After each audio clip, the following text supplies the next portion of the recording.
From a sun-based Bobby to an ice-based Bobby, we have Robert Bobby Drake, aka Iceman. He is one of the original 5 X-Men, and yet the writers always have Bobby shirking that responsibility, whether it's in the comics or on screen. And that's not to say he actually actively avoids it necessarily, but I think Bobby should be a mutant leader like some of his teammates, but he's never given that much responsibility. He was portrayed very well by Shawn Ashmore in the original X-Men films, but Iceman has changed so much since then.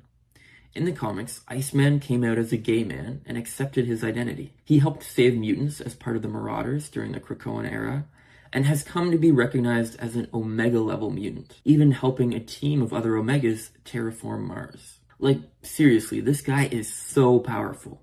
He's able to reform himself from a single water or ice molecule, grow to enormous sizes, and he has no limit to how cold he can lower the temperature, which I don't think is scientifically possible in the real world. There is an actual lower limit to temperature, but that's besides the point.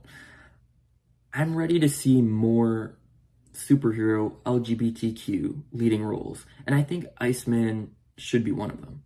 His powers and lighthearted personality make him a great addition to the team, and I think he can also deal with more serious stuff, even though writers in the comics don't really give him the opportunity. He has great potential for being comic relief and a serious character all in one. Forge. His mutant power is that he can basically invent anything. He is the X-Men's go-to guy for solving problems.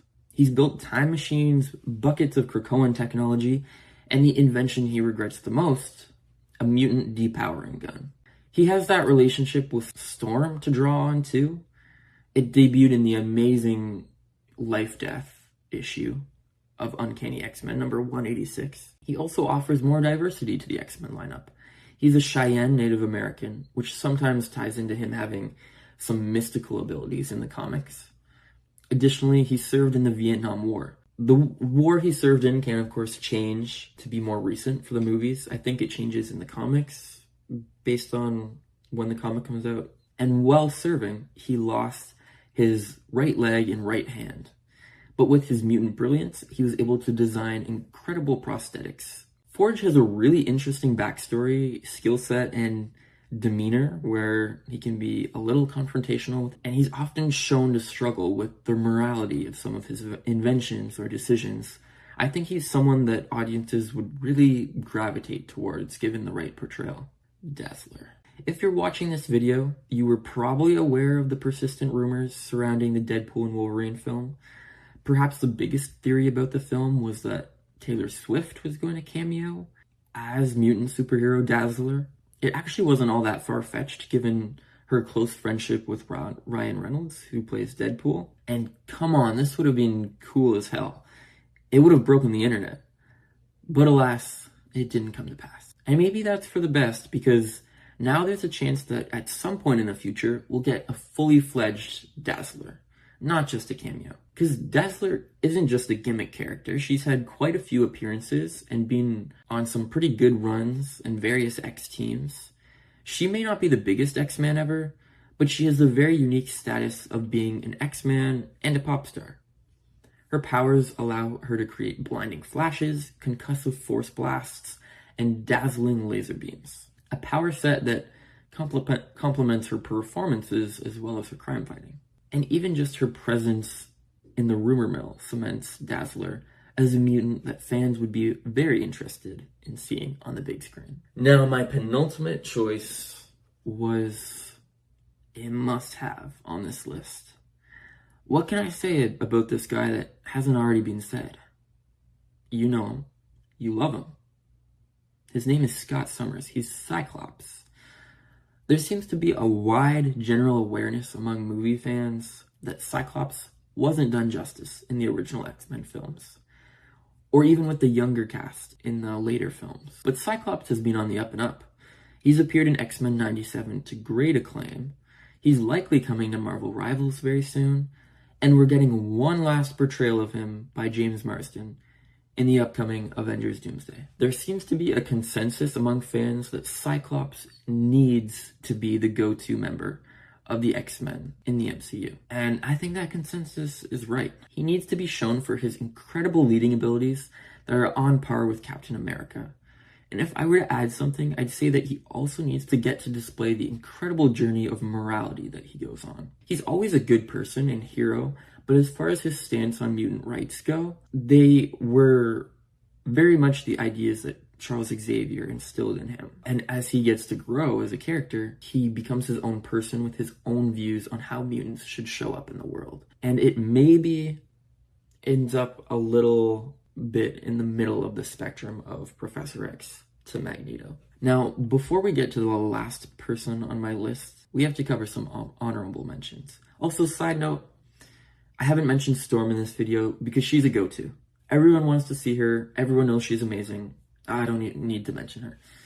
So continuing, my honorable mentions. And these guys are all great characters, but are less indispensable to the franchise and franchise success than the ones that made the list. First up, I have Armor. She's a really intriguing young Japanese mutant with the ability to create a psionic suit of armor around herself. Cannonball, one of the leaders of the New Mutants who has a charming southern accent. Polaris, the other daughter of Magneto, who has the same magnetic powers as him. Havoc, the younger brother of Cyclops, who is always in his shadow, dates Polaris, and has incredible plasma blast powers. He's a favorite of mine. And Mirage, another Cheyenne Native American character and a leader of the New Mutants. She is a much better character than the version of her that showed up in the New Mutants film. I mean, that can be said for most of them. She deserves a second shot. Now, finally, my last character on this list of X-Men that belong in the MCU's interpretation of the franchise. And we have another Summers, but maybe not one you'd expect to see here. My final pick is Hope Summers. And this is one that definitely has eyes towards the future of the franchise. She definitely doesn't belong on a starting MCU team or anything like that. She was the first mutant born in Marvel Comics after what's known as M-Day, which is when Scarlet Witch said no more mutants. And after she was born, there was a whole struggle for who had possession and control of her. And then she's taken to the future to be raised by Cable, Nathaniel Summers. So she is his adopted daughter, which also makes her the granddaughter of Cyclops and Jean Grey. She's an Omega level mutant with the ability to boost other mutants' powers, which makes her incredibly important and powerful. Not to mention that she is worshipped by some mutants as a mutant messiah because of the circumstances of her birth. She has a really amazing personality, awesome powers, a really interesting backstory and place in the X-Men lore. There are so many events that revolve around her after she debuts. It's almost too bad Sadie Sink is likely playing Jean Grey because she would make an amazing Hope Summers. That's it. That's my list. Let me know who would you add to this list. Please like and share the video. It really helps out the channel. Thanks for watching, and I hope to see you in the next one.